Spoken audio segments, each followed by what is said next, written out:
Hey everyone, I'm Erik. I'm Alex. And the question about studying medicine in English in Italy for this video is.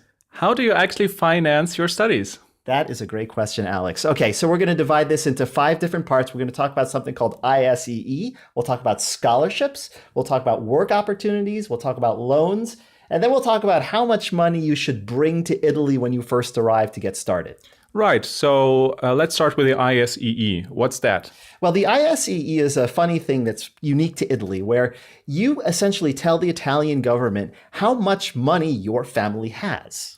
Yeah, so it's basically an index they use to determine what is your financial status. And that's basically based on your income. And it also takes into account the number of family members you have. So the family income and the number of family members. Exactly. And if you don't have a family that's supporting you, in other words, if you're supporting yourself financially and you've been doing that for 2 years, that's important. 2 years, you can claim independent student status, and that has some advantages to it. Yeah, so in that case, you're basically declaring only your own income.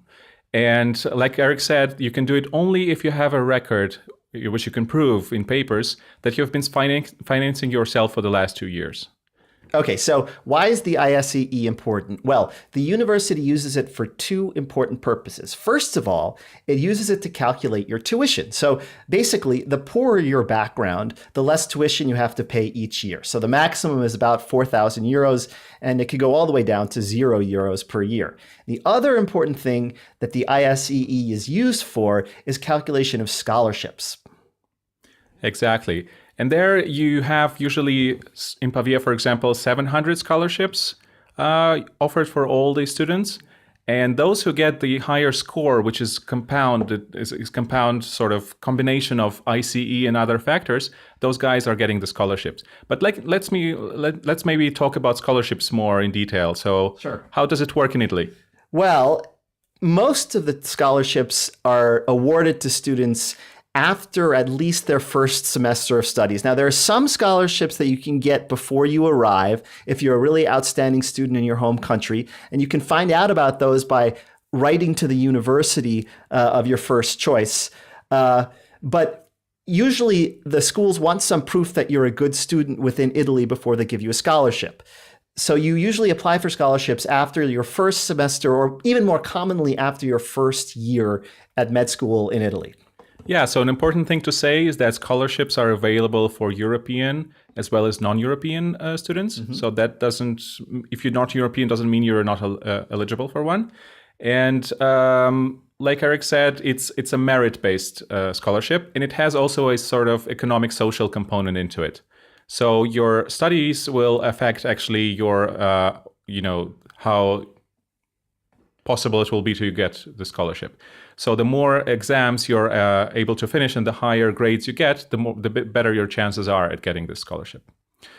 Okay, and what is the body that is responsible for the scholarship? Where do you get it? Well, it's applied usually through your university, and then sometimes they go to a national or EU-based organization, which actually provides the scholarship. So there are a lot of different types of scholarships, and they're funded by different bodies within Italy and within the European Union. Also, another thing to remember, it may be the case that in your home country, you can get a scholarship. There are students who do that. Okay, that's interesting. But let's go back to Italy for now. Yeah.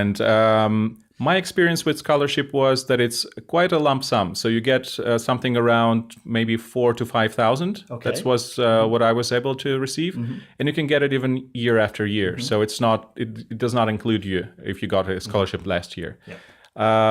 I think it was also possible to apply for a scholarship in the first year, as far as I remember. Okay. So it's something you guys should check with the ISEE offices. Mm-hmm. And my experience was also that scholarship application, at least in Pavia, worked directly through this ISEE offices, yeah. which is the body, the government body, basically, that's or the government-funded body. It's basically responsible for the selection and the payment and all the things that are related to those scholarships. The university usually also receives data from this ISEE office, and that way the university knows how to calculate your tuition fee. Okay, so maybe we'll also try to explore other options for financing the studies. So for example, what do you know about working opportunities? Well, that's a great question. So some students do, in fact, work while they're studying medicine. Big caveat, it's not an easy thing to do. The medical course is extremely difficult, as you can imagine, as is the case all around the world. So working while you study is possible, but very, very hard. Some students do it. So what are your options for work? Well, if you're an EU citizen, you can work freely in Italy. If you're not an EU citizen, your work opportunities are more limited. But one thing for non-EU citizens that's available are jobs at the university itself. Alex, you have some experience with that, right? Don't you?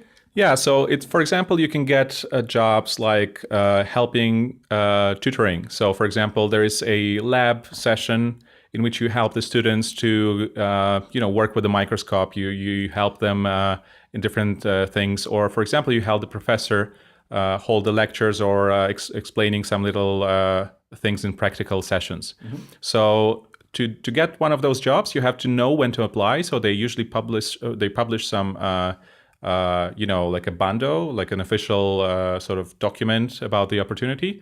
You apply for that, and you specify what's your interest of what interests you most as a work opportunity, and then you get the job. Usually, it's not it's well paid in terms of hourly paid. So I think you're getting something around 50 euros per hour, which is not bad. But on the other side, you don't get really much at the end of the month because you don't have many hours of work. And what was your experience with university work? Well, I worked in Italy while I was studying, but the majority of the work I've done has been outside of the school year, in the summers and during vacations, because that's when you maybe don't have so much time that you have to be in the classroom. Yeah, that's something to keep in mind, guys, that we work, and it means that your studies somehow land on not the first priority. So it's a tough choice to make, to balance the two things, especially for the non-university related work. I think you could say that there are also all sorts of bars and restaurants which you can go and work on evenings. Sometimes I've personally know people who do it. You need to know some Italian for that. So that's not something you can do right away. Usually you cannot really work with just plain English knowledge. That's not sufficient. Hotels and other things are possible options. I've never really seen everyone working on that. And babysitting and so other things of this sort is also something you would probably require Italian knowledge for. Yeah, I mean, if you're coming in with some skills or an advanced degree, if you're an older person, you can get better jobs. I mean, I've been doing work for various companies in Milan for the University of Turin and so forth. So you're not relegated to working necessarily in a bar or a hotel or babysitting. Also, where you live is going to have an impact on your ability to get a job. Some parts of Italy, unfortunately, the more southern parts of Italy have a high unemployment rate relative to the rest of the European Union. So it can be more difficult in those places to find a job, but not impossible. Yeah, and I think we have discussed this a bit in our table, the comparison table, sure. On medschool.it. You can find it all on medschool.it. Mm-hmm. You can see exactly what are the unemployment rates. Right. But I think we've covered enough about work. Let's get to a very hot topic, loans. Yeah, right. What is the thing with loans? Well, here's the deal with loans. In Italy, you can get, at least theoretically, a loan for your studies. And it's up to 5,000 euros a year. I've never known a student who's done it or has actually needed it, okay?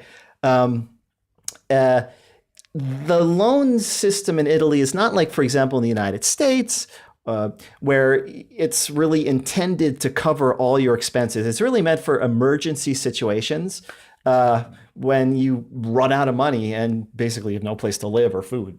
Yeah. So you basically can get several hundreds euros.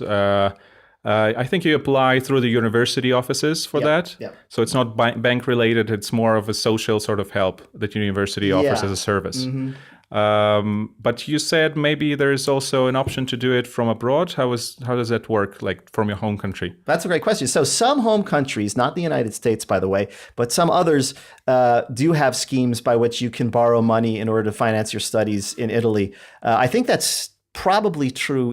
Don't quote me on this, but I think it's probably true EU-wide. Yeah. Mm-hmm. Yeah. So what would you maybe give an advice to people who now have to plan their financials, when they come to Italy? What would they, how should they prepare? Well, I think the most important thing is when you get to Italy that you have a lump sum of money to help you get started. That means enough to make sure you can put a down payment on your housing. By the way, transportation to Italy may also be expensive. It's something to keep in mind. And to make sure that you've got enough in the bank so that you're covered for food, possibly health insurance, transportation, depending on what city you're in, and other basic expenses like textbooks.